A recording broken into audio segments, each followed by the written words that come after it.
사랑하는 홍익교회 성도 여러분, 평안하셨습니까? 오늘 예배에 오신 여러분들을 예수님 이름으로 환영하고 축복합니다. 우리 평화 인사하겠습니다. 하나님께서 여러분과 함께 하십니다. 앞뒤 좌우분들 예수 이름으로 축복하겠습니다. 하나님께서 당신을 사랑하십니다.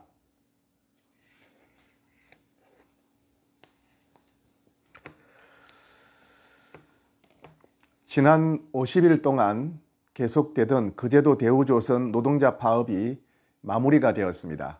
가로 1m, 또 세로 1m, 높이 1m 되는 좁은 철제 상자를 만들어 놓고 그 안에서 이른바 1인 감옥 투쟁을 벌이던 유모 씨와 다른 공공시설물에서 같이 점거 농성을 벌이던 나머지 노동자 6명도 함께 점거를 풀고 가족의 품으로 돌아갔습니다. 경기도 이천시 하이트 진로 인천 공장 앞에는 지금도 화물 트럭 기사 400여 명이 2달 전부터 트럭 30대 40대로 공장 진입로를 가로막고 노예 계약 폐지하라고 적힌 깃발을 흔들면서 농성을 벌이고 있습니다. 임금 체불, 또 계약 불이행, 부당한 노예 계약 시행 등 억울함 때문에 극단적인 농성을 하는 사람들이 전국 곳곳에 있습니다.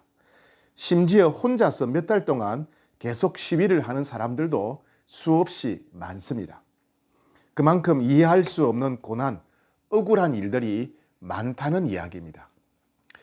시위를 하고 농성을 하는 사람들 외에도 우리 교회 성도님들 중에는 일상생활 중에 이해할 수 없는 고난 혹은 또 억울한 고통에 시달리는 분들이 많이 있습니다. 예를 들면 아래층에 사는 사람이 층간소음이 심하다고 계속 항의를 했습니다. 아래층 사람이 얼마나 따지며 괴롭혔는지 노이로제에 걸려 친정집으로 피난을 갔다가 결국 급하게 이사를 가야 했던 그런 가정이 있습니다. 보이스 피싱을 당해 큰 돈을 날린 가정들도 있습니다. 친구나 친척에게 사기를 당하거나 돈을 빌려주고 떼어 먹혀 큰 고통을 겪는 가정도 있습니다. 빚 보증을 썼다는 이유로 억울하게 전 재산을 날리고 집까지 빼앗겨 평생 고생하며 사는 가정들도 있습니다. 병원에 의료사고를 당했지만은 전문 지식이 없다 보니 아무런 보상도 받지 못하고 평생 장애로 살아가는 그런 가정도 있습니다. 뺑소니 교통사고를 당해서 아무런 보상을 받지 못한 채 수년 동안 병원에서 생활하는 분들도 있습니다. 너무나 교만하고 이기적이며 지독한 편견을 가지고 갑질하는 직장 상관들, 그리고 다른 사람들의 입장을 전혀 이해하거나 배려해주지 않는 무자비한 직장 동료들 때문에 회사 가는 아침이 너무나 끔찍하게 여겨지는 분들도 있습니다. 아침 출근길이 마치 지옥 소굴에 들어가는 것과 같다고 합니다. 자기가 어릴 때부터 먹던 음식만 계속 해달라는 남편들 앞에 당신 입만 입이냐 내 입도 입이다 라고 큰 소리로 외치고 싶다는 그런 주부들도 있습니다. 무조건 우리가 시키는 대로만 순종하려는 시부모님들 때문에 심각하게 이혼을 생각하는 그런 가정도 있습니다. 나이가 들었으면 사회에서 자리 잡고 부모 모실 줄 알아야 하는데 취업은 하지 않고 계속 술만 먹고 게임만 하고 사고만 치는 자녀들 때문에 애가 타는 부모들도 있습니다. 언제까지 이런 일이 계속될지 하루 종일 한숨이고 매일 끔찍한 고통이 계속됩니다. 이뿐 아니라 갑자기 심각한 불치병, 난치병이 찾아오기도 합니다. 교통사고를 당하기도 하고 사업에 실패를 하거나 직장을 잃기도 합니다.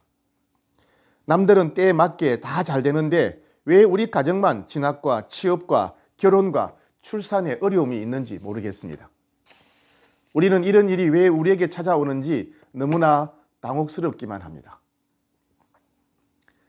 이런 어려움들은 사람이면 누구나 겪을 수 있습니다. 하지만 우리 그리스도인들은 예수님을 믿는다는 이유로 또 다른 고통, 또 다른 고난을 당하고 있습니다. 교회 갔다가 코로나 바이러스에 감염되어 회사가 피해를 입게 되면 책임을 지라며 교회에 나오지 못하게 합니다. 교회 다니는 사람은 뭔가 모자라고 이기적인 사람인 양 그런 취급을 합니다. 교회 안 다니는 사람들끼리 술자리를 갖고 주일에 모여 골프를 치거나 등산을 함께 가서 회사의 중요한 정보를 공유합니다. 교회 다니는 사람은 멀쩡한 바보가 됩니다. 부모가 돌아가신 후 형제들이 유산을 나눌 때 교회 다니는 사람들은 제사를 지내지 않으니 유산을 적게 가지라며 차별합니다. 주일에 교회 다닌다고 고함을 지르고 물건을 집어던지고 욕설을 하고 평생토록 행패를 부리는 그런 남편들도 있습니다. 지금도 북한, 이란, 인도 등 전 세계 곳곳에서 지금 이 순간에도 예수님을 구세주로 믿는다는 이유로 감옥에 갇히고 재산을 박탈당하고 살해당하는 사람들이 수없이 많습니다. 그런데 성경을 보면 하나님을 잘 믿었던 훌륭한 믿음의 사람들도 이해할 수 없는 고통, 억울한 고난을 당했다는 것을 알 수가 있습니다. 이삭은 우물을 팔 때마다 이웃 사람들이 우물을 계속해서 강제로 빼앗아 가버렸습니다. 모세는 시내산에서 하나님을 대면했고 이스라엘 백성들을 430년 노예 생활에서 해방시켜 주었습니다. 홍해를 건너게 했고 광야길을 인도했고 낮에는 또 만나와 메추라기를 통해서 그들을 먹였습니다. 그런데도 불구하고 백성들은 물이 없거나 조금만 어려움이 찾아오면 모세를 비난하고 비판하고 심지어 모세를 죽이려고 돌을 던지기도 했습니다. 모세의 마음에는 억울한 상처투성이었습니다. 다니엘과 세 친구들은 우상에게 절하지 않는다는 이유로 풀무불에 던져지거나 사자우리에 던져지기도 했습니다. 예수님의 사랑을 받았던 사도 야고보와 초대 집사였던 스데반은 나사렛 예수를 주인과 구세주로 고백한다는 이유로 공개적으로 살해당했습니다. 모두가 너무나 억울한 고난이었습니다. 왜 이런 고통이 왔는지, 어떻게 해야 이 고통이 멈추는지 도무지 이해가 안 되는 상황입니다. 이런 이해할 수 없는 고난을 당하는 사람들에게는 독특한 정세가 있습니다. 병에 걸리면 여러 가지 증상이 나타납니다. 마찬가지로 이해할 수 없는 고난, 억울한 고통을 당하는 사람들도 여러 가지 증상이 나타나기 마련입니다. 먼저는 마음에 나타나는 현상입니다. 낙심하게 되지요. 어떻게 해결해야 될지 몰라서 답답하고 괴롭고 불안하고 억울하고 우울하고 슬퍼집니다. 세상에 나 혼자만 이런 고통을 당하는 것 같아서 너무나 마음이 외로워집니다. 피해를 준 상대방에 대해서 억울하며 분노가 치밀어 오르고 상대방에게 복수를 하고 싶습니다. 몸에도 현상이 나타납니다. 가슴이 답답해지고 숨쉬기가 힘들어집니다. 머리가 찌근찌근 아픕니다. 불면증에 시달리고 이명이 오고 위장병에 걸리거나 변비나 설사가 찾아옵니다. 혈압이 올라갑니다. 급기야는 암이 발생하기도 합니다. 대인관계에서도 현상이 나타납니다. 남들은 잘 살고 나만 이런 꼴을 당한 것을 보니 나만 못났고 무능력하고 무가치하고 한심하고 열등한 사람처럼 느껴집니다. 그래서 사람 만나기가 싫어집니다. 이런 사람들 주변에 있는 사람들도 늘 마음이 불편해지기 마련입니다. 영혼에도 현상이 나타납니다. 운이 나빠서 이런 일이 생길까? 팔자가 사나워서 이렇게 되었을까? 조상 제사를 잘 지내서 아니면 묘자리가 잘못되어서 그런가? 별의별 생각을 다 하게 됩니다. 하나님이 살아계시다면 왜 이런 일이 일어났을까? 하나님은 이런 일은 왜 도와주지 않으실까? 결국 내 인생은 내 힘으로 해결해야 되는가? 하나님은 나를 사랑하지 않으시는가? 하나님의 말씀은 다 엉터리인가? 이와 같이 이해할 수 없는 고난을 당하게 되면 우리가 믿음의 회의를 경험하게 됩니다. 이와 같이 이해할 수 없는 고난, 억울한 고통이 찾아왔을 때 우리는 어떻게 해야 될까요? 세상 사람들은 이런 상황에 되면 법정에 고소하거나 손해배상을 청구하기도 합니다. 이 사람 저 사람 찾아다니기도 합니다. 때로는 이불을 뒤집어 쓰고 울거나 밤새 술을 마시기도 합니다. 그렇다면 하나님의 자제된 그리스도인들은 이런 상황에서 어떻게 대처해야 되겠습니까? 시편 77편은 아삽이라고 하는 사람이 지은 시입니다. 당시에 매우 크게 유행했던 찬송가의 가사라고 할 수 있습니다. 그 시대의 사람들이 너무나 좋아하면서 감동을 받으면서 은혜를 받으면서 불렀던 노래다, 이런 뜻입니다. 이 시편 77편에 대한 제목을 붙이자면 잠 못 이루는 사람들의 기도라고 할 수 있습니다. 이해할 수 없는 고난을 당한 사람, 억울한 고통으로 인해 너무나 힘들고 괴로워하는 사람이 밤에 잠을 자지 못하고 지은 노래가 바로 시편 77편 잠 못 이루는 사람의 기도입니다. 우리는 믿음의 사람인 아삽이 이해할 수 없는 고난을 당했을 때, 억울한 고통을 당했을 때 어떻게 대처했는가를 살펴보고 우리의 모범으로 삼고자 합니다. 첫 번째, 기자인 아삽은 이해하기 힘든 일, 억울한 고통을 당했을 때 하나님 앞에 솔직하게 자기의 모습을 토하고 있습니다. 즉 우리는 이해하기 힘든 일을 당했을 때 하나님 앞에 솔직하게 우리의 마음을 토해야 된다는 것입니다. 2절에 보니까 밤에는 내 손을 들고 거두지 아니하였나니 내 영혼이 위로받기를 거절하였도다. 무슨 말입니까? 하나님, 제가 밤을 새워 손들고 기도했는데 마음에 위로가 없습니다. 내가 하나님을 기억하고 불안하여 근심하니 내 심령이 상하도다. 아무리 성경을 읽고 예배를 드려도 하나님, 제 마음이 너무나 불안하고 너무 근심이 됩니다. 내 마음이 상합니다. 4절, 주께서 내가 눈을 붙이지 못하게 하시니 내가 괴로워 말할 수 없나이다. 밤이면 걱정이 되어서 잠이 오지 않습니다. 7절, 8절, 주께서 영원히 버리실까? 다시는 은혜를 베풀지 아니하실까? 그의 인자하심은 영원히 끝났는가? 그의 약속하심도 영구히 패하였는가? 하나님이 저를 영원히 버리셨나? 하나님이 나를 영원히 버리셨나? 하나님의 사랑은 끝났는가? 하나님의 말씀은 공약이고 헛된 일인가? 허무한 것인가? 이런 의심이 든다는 것입니다. 이런 마음들을 아삽은 하나님 앞에 솔직하게 고백했습니다. 우리는 삶을 살아가다 보면 내가 잘못한 것이 없음에도 불구하고 억울한 일을 당할 때가 있습니다. 내가 죄를 지은 것도 아닌데 부당한 고통이 찾아올 때가 있습니다. 우리는 그때마다 하나님 앞에 나아가야 됩니다. 두렵고 불안하고 의심이 되고 하나님을 전적으로 신뢰하기 힘든 마음을 하나님 앞에 솔직하게 고백해야 됩니다. 자녀들이 부모님을 만나 유치원이나 학교에서 있었던 일을 다 말씀드리듯이 그렇게 하나님 앞에 솔직하게 낱낱이 말씀드리는 것이 중요합니다. 우리가 하나님께 마음을 고백하면서부터 성령님이 우리에게 주시는 말씀을 들을 수 있는 귀가 열리게 됩니다. 하나님께 솔직한 마음을 고백하면서부터 우리 성령님이 주시는 위로와 평안을 맛보게 됩니다. 시편 62편 8절에서 좀 이렇게 말씀하셨습니다. 백성들아, 시시로 그를 의지하고 그의 앞에 마음을 토하라. 하나님은 우리의 피난처시로다. 하나님은 이렇게 우리가 이해할 수 없는 일, 억울한 고통을 당했을 때 하나님 앞에 마음을 토하는 것을 원하시고 기뻐하신다 하는 것을 알 수 있습니다. 두 번째입니다. 아삽은 이해하기 힘든 일, 억울한 고통을 당했을 때 하나님의 크신 사랑과 능력은 영원히 변함이 없다는 사실을 기억하고 다시 확인하기를 원했습니다. 즉 우리는 이해할 수 없는 힘든 일, 억울한 고통을 당했을 때 하나님의 사랑과 능력이 변함이 없다는 것을 기억해야 됩니다. 확신해야 됩니다. 오늘 본문 10절과 11절을 쉬운 번역에서는 이렇게 번역하고 있습니다. 그때 나는 중얼거렸습니다. 하나님의 약속과 사랑을 믿는 나의 믿음이 약해진 거야. 그래서 나는 여호와가 행하신 일들을 회상하기로 했습니다. 정말로 나는 옛적의 주의 기적들을 기억할 것입니다.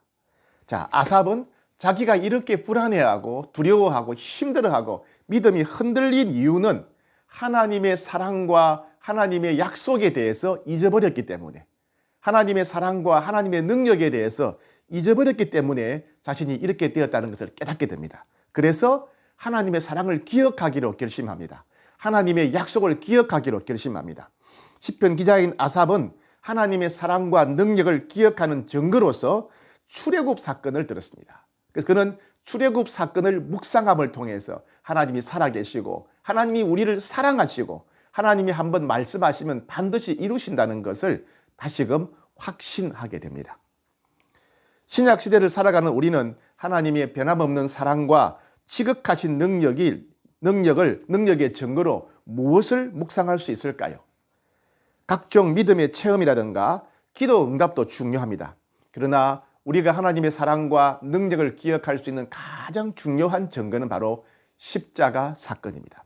로마서 5장 8절에 우리가 아직 죄인 되었을 때 그리스도께서 우리를 위하여 죽으심으로 하나님께서 우리에 대한 자기의 사랑을 확정하셨느니라 그랬습니다.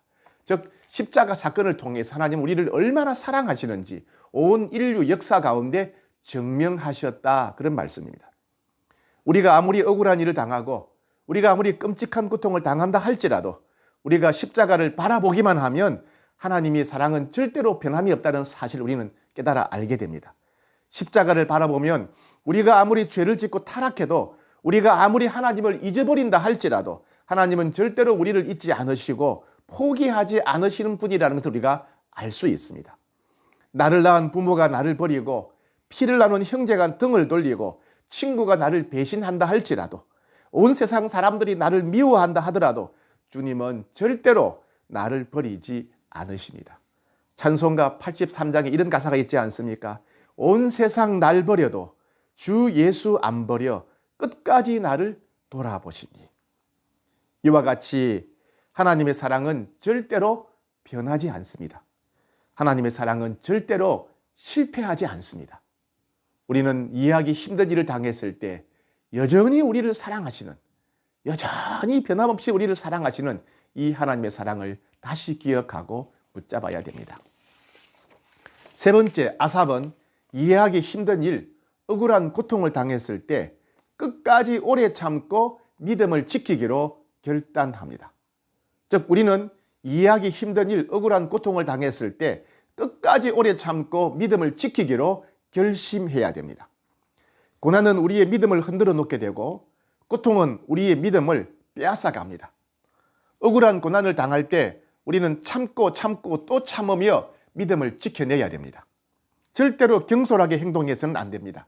자포자기하거나 홧김에 행동하거나 될 대로 되라는 식으로 행동해서는 안 됩니다. 오래 참고 믿음을 지키려면 서로 원망하지 않도록 힘써야 됩니다.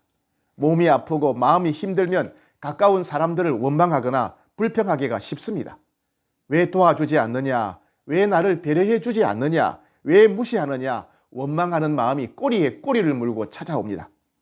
이와 같이 억울한 고난을 당할 때는 마음을 잘 지켜야 됩니다. 서운한 마음, 억울한 마음, 분한 마음을 잘 다스려야 됩니다. 오래 참고 믿음을 지키려면 절대로 원수 갚지 말고 원수 갚는 것을 하나님의 손에 맡겨야 됩니다. 복수하고 싶은 마음을 잘 다스려야 됩니다. 복수하지 말고 하나님 손에 맡겨야 됩니다. 공의로우신 하나님은 절대로 자녀들이 억울하게 하지 않으실 것입니다. 오래 참고 믿음을 지키려면 어떤 상황에서도 주님이 주시는 평안을 누려야 됩니다. 우리 예수님은 우리에게 평안을 주시겠다고, 너희는 마음에 근심하지 말고 두려워하지 말고 내 평안을 너에게 주겠다라고 약속하셨습니다. 여러분, 그 평안을 주실 때, 우리가 예수님 주시는 그 평안을 누릴 때 우리는 끝까지 참고 인내할 수 있습니다. 또한 오래 참고 믿음을 지키기 위해서는 말씀을 붙들어야 됩니다. 오늘 본문 12절 말씀을 우리 같이 한번 받들어 읽겠습니다. 시작. 또 주의 모든 일을 작은 소리로 읊조리며 주의 행사를 낮은 소리로 되뇌이리이다. 아삽은 믿음을 끝까지 지키기 위해서, 흔들리지 않는 믿음 갖기 위해서 하나님의 약속의 말씀을 계속 묵상했다, 읊조렸다, 이렇게 말합니다. 사람이 마음이 힘들면 성경에 대해서 의심을 품게 됩니다. 마음이 괴로우면 설교도 듣기 싫고 큐티도 하기 싫어집니다. 그럴수록 말씀을 가까이 하고 말씀에 귀를 기울여야 됩니다. 모든 것은 잃어버려도 말씀을 잃어버리지 않도록 끝까지 말씀을 붙잡을 때 우리는 참고 또 참을 수 있습니다. 다시 말씀에 귀를 기울여야 됩니다. 아무리 모든 것이 변하고 많은 것이 뒤죽박죽이 되어도 하나님 말씀은 영원히 변하지 않습니다. 절대로 변하지 않습니다. 하나님께서 우리들에게 어떤 약속의 말씀을 주셨는지, 혹은 나에게 개인적으로 어떤 약속의 말씀을 주셨는지를 기억하고 그 약속의 말씀을 붙잡아야 됩니다. 그래야 우리가 버틸 수 있고 믿음을 지킬 수 있습니다. 마지막 네 번째입니다. 아삽은 이해하기 힘든 일, 억울한 고통을 당했을 때 결국 하나님께서 우리를 가장 좋은 길로 인도하실 것이라는 사실을 확실히 믿었습니다. 즉 우리는 억울한 일을 당했을 때, 억울한 고통을 당했을 때 결국에는 하나님이 우리를 좋은 것으로 인도하실 것이라고 하는 확신, 믿음, 소망을 품어야 된다는 것입니다. 오늘 본문 20절 아삽의 믿음의 고백인데 같이 읽겠습니다. 시작. 주의 백성을 양떼같이 모세와 아론의 손으로 인도하셨나이다. 예. 이스라엘 역사를 보건대 수많은 믿음의 사람들을 보건대 결국 하나님은 가장 좋은 길로 인도하셨다는 것입니다. 아삽은 이스라엘 역사를 가만히 돌아보면서 하나님은 결국 믿음의 사람들을 가장 좋은 길로 인도하셨구나. 이스라엘 백성들을 광야를 통과해서 가나안에 들어가게 하셨듯이 하나님은 결국 믿음의 사람들을 가장 좋은 길로 인도하시는구나. 그래서 이 아삽은 고난의 상황, 고통의 상황, 억울한 상황에서 결국 하나님이 가장 좋은 길로 인도하실 것이라고 하는 이 역사적인 증거, 이 하나님의 신실하심을 붙잡기로 결단했다는 것입니다. 여러분, 이와 같이 우리도 하나님께서는 결국 우리를 가장 좋은 길로, 복된 길로 인도하실 것이라고 하는 확신을 가져야 되겠습니다. 우리 교회 어느 한 집사님이 남편이 수억 대의 돈을 사기당했다고 합니다. 퇴직금을 다 날린 겁니다. 그래서 그 남편은 물론 아들까지 우울증으로 정신과 치료를 받을 만큼 힘든 시간을 보내야겠다고 합니다. 그런데 그때까지 한 번도 교회 다닌 적이 없던 남편이 그의 크리스마스 때 아내의 권면에 따라 처음 교회에 나오기 시작했다고 합니다. 그러다가 세례도 받고 가정 분위기가 점점 좋아지기 시작했습니다. 그 후 그 아내도 좋은 직장에서 다시 일하게 되었다고 합니다. 그 후 어느 날 아내인 여자 집사님이 주변 사람들에게 이렇게 간증했습니다. 그 여자 집사님은 사기당한 수억 원의 돈을 돌려받는 것과 자기 남편이 교회에 나와서 믿음을 갖게 된 것 중 하나를 선택하라고 한다면 자신은 주저없이 남편이 교회에 나와서 믿음을 갖게 된 것을 선택하겠다고 말했습니다. 남편이 잘 나갈 때는 물이 쌓이듯 돈이 쌓여갈 때는 가족이 도무지 헤어날 수 없는 고통과 불안감과 우울의 나날 속에 살았다고 합니다. 세 식구가 모여서 식사 한번 제대로 한 적이 없었다고 합니다. 남편은 늘 화가 나 있었고 집에 오면 온갖 짜증과 불평이 계속되었다고 합니다. 이렇게 살 바에야 가출을 해야 할지 이혼을 해야 될지 뭔가를 선택해야 되겠다고 생각했을 때 이런 일이 터졌다고 합니다. 이제는 돈으로 살 수 없는 선물을 하나님이 주셨다는 것입니다. 서로 사랑하고 서로 함께 살아가는 즐거움이 있는 이 삶은 절대로 돈으로 살 수 없는 신비라고 말했습니다. 하루하루 직장에 다니고 또 종종 야근을 많이 해서 힘들기는 하지만은 하나님을 만난 지금은 온 가족이 너무나 행복하며 주변 사람들에게 자신들은 큰 은총을 받았다고 당당하게 이야기한다고 합니다. 사업이 잘 될 때는 결코 몰랐던 진정한 행복을 고난 이후에 선물로 받게 되었다. 이렇게 말했습니다. 그렇습니다. 사람은 인생의 길이 막혀서 죽거나 망하는 것이 아닙니다. 막힌 길에 대해서 절망하고 주저앉기 때문에 죽거나 망하는 것입니다. 인생을 살다 보면 이해되는 일보다 이해되지 않는 일들이 더 많습니다. 그러나 하나님의 사람은 첫째, 하나님 앞에서 솔직하게 마음을 토하는 사람입니다. 둘째, 하나님의 사람은 하나님의 크신 사랑과 능력은 영원히 변함이 없다는 사실을 항상 기억하는 사람입니다. 셋째, 하나님의 사람은 끝까지 오래 참고 믿음을 지키는 사람입니다. 마지막 넷째, 하나님의 사람은 결국 하나님께서 우리를 가장 좋은 길로 인도하실 것을 믿는 사람입니다. 이 네 가지 아삽의 교훈을 마음에 잘 새겨서 이해할 수 없는 시련을 이기고 억울한 고통을 능히 감당하고 승리하는 여러분 되시기를 축복합니다.